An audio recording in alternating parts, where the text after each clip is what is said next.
Hi, welcome to this Loan Sense update. This video is about the payment pause prediction.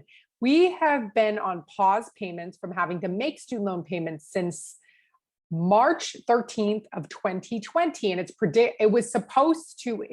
still supposed to end September 30th of 2021. However, I'd like to provide some highlights in this video on why so many people believe the payment pause will be extended. I am actually going to screen share an article and talk through some of the data. It's a CNBC article, so you can follow along with me here. So first and foremost, what I'd like to update people about is the fact that Fed Loan, which services 8.5 million borrowers, basically told the government, that the Department of Ed, that they do not want to renew their contract anymore. So many people are with Fed Loans, and Fed Loans is the main servicer that manages the Public Service Loan Forgiveness Program. So it's the most knowledgeable servicer when it comes to forgiving the student loans for those that work for nonprofits and government. So they're not extending their contract, and that contract is supposed to end December 14th. So that's reason number one.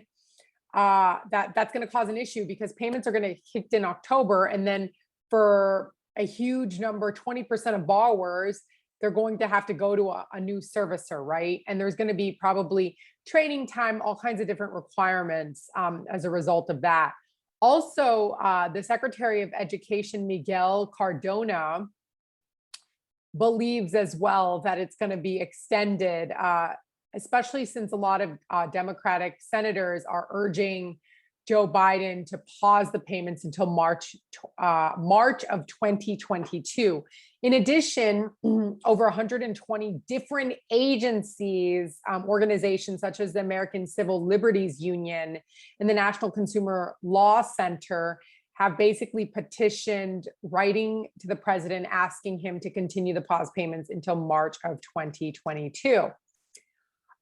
They cite other details like 1 in 4 Americans were delinquent or default pre-pandemic, and also the fact that unemployment rates for younger workers have picked up, have not returned to normal.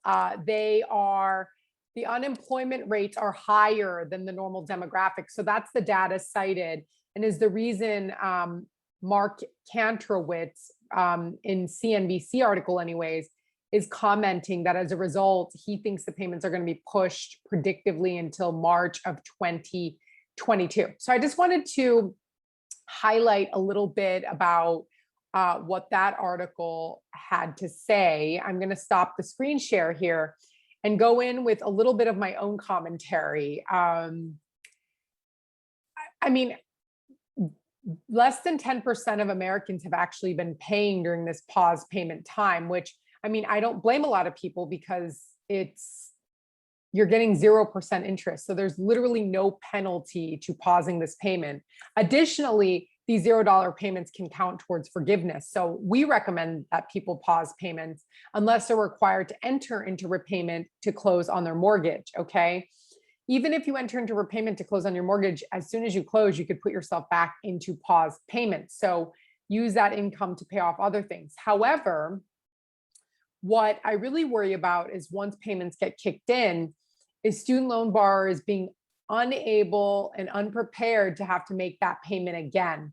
So there's a few things at Loan Sense we can help you if you want to extend the lower payments beyond the September or the March date. It doesn't matter what that date actually is, but also just be aware that regardless of whether you extend a lower payment or a pause, I would not recommend forbearing your payments beyond the forbearance period. More lower it so that it's to an amount you can afford. What I really worry about is people just becoming completely unaccustomed to paying again, and the rates of delinquency picking up, which, by the way, if you make late payments on your student loans, if you've originated 9 loans or 10 loans or 20 loans, depending if you went to undergrad and grad school or just undergrad, every single loan counts as a ding if you pay late, like a missed payment for every single one of those loans. So if you have 9 to 20 loans, like a lot of us, you're literally getting 9 to 20 late payments on your credit report.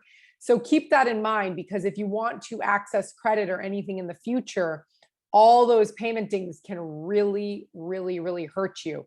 So it's really important that if you can't make a payment or you need to extend pause payments or whatever your situation is, that you're actually addressing these your student loans head on and not just saying, oh, I'm going to put off and make the decision later once we get kicked into repayment, because you don't want to get dings on your credit report, because it can really harm you and it could drop your credit score literally by over 100 points or more, depending on how many late payments.